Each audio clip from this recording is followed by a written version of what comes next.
Hello everyone, you ready for your bedtime story? Got your gym jams on? Got a blanket? Let's get ready. Tonight's story is called Winnie the Witch and it's written by Valarie Thomas and Korky Paul. Let's snuggle down. Winnie the Witch lived in a black house in the forest. The house was black on the outside and black on the inside. The carpets were black, the chairs were black, the bed was black, and it had black sheets and black blankets. Even the bath was black. Winnie lived in her black house with her cat Wilbur. He was black too, and that is how the trouble began.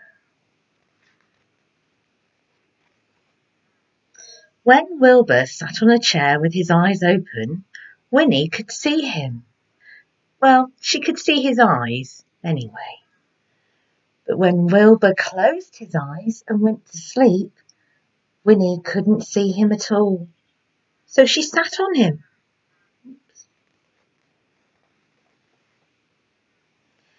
When Wilbur sat on the carpet with his eyes open, Winnie could see him. She could see his eyes anyway. But when Wilbur closed his eyes and went to sleep, Winnie couldn't see him. So she tripped over him.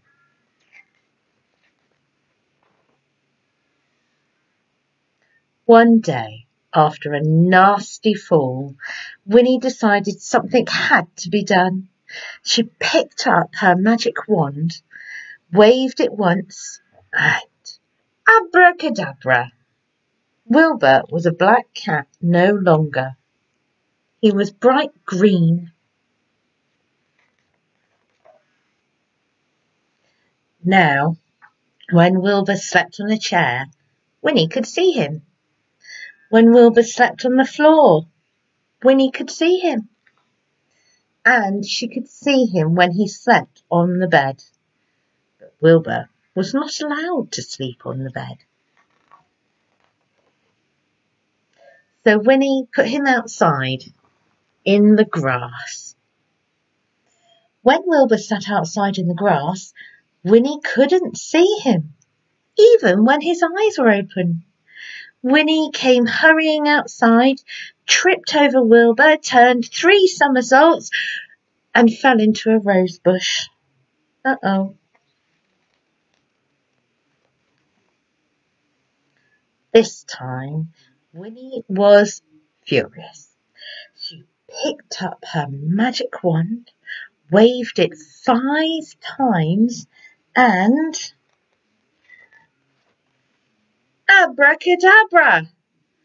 Wilbur had a red head, a yellow body, a pink tail, blue whiskers, and 4 purple legs. But his eyes were still green. Now Winnie could see Wilbur when he sat on a chair, when he lay on the carpet, when he crawled into the grass, and even when he climbed to the top of the tallest tree.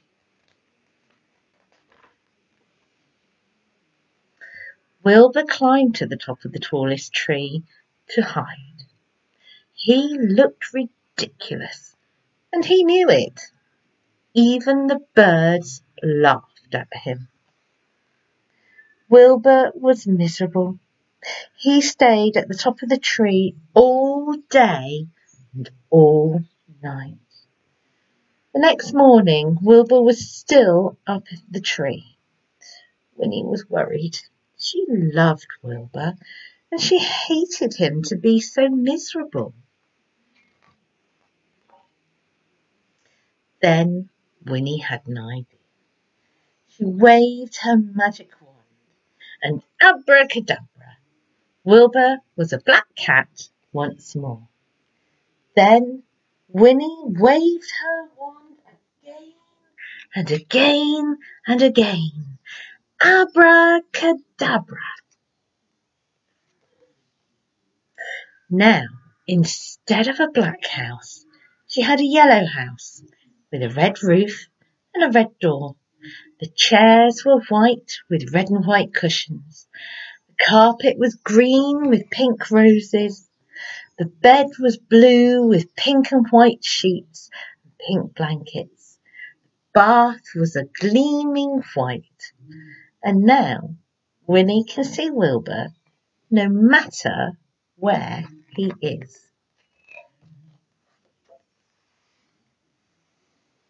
Oh, what a lovely story. I'm glad that Winnie can see Wilbur all the time now. And now it's time for us to go to sleep. Time to put our book down, close our eyes and snuggle up. It's been lovely reading to you, and I will see you all again very soon. Good night.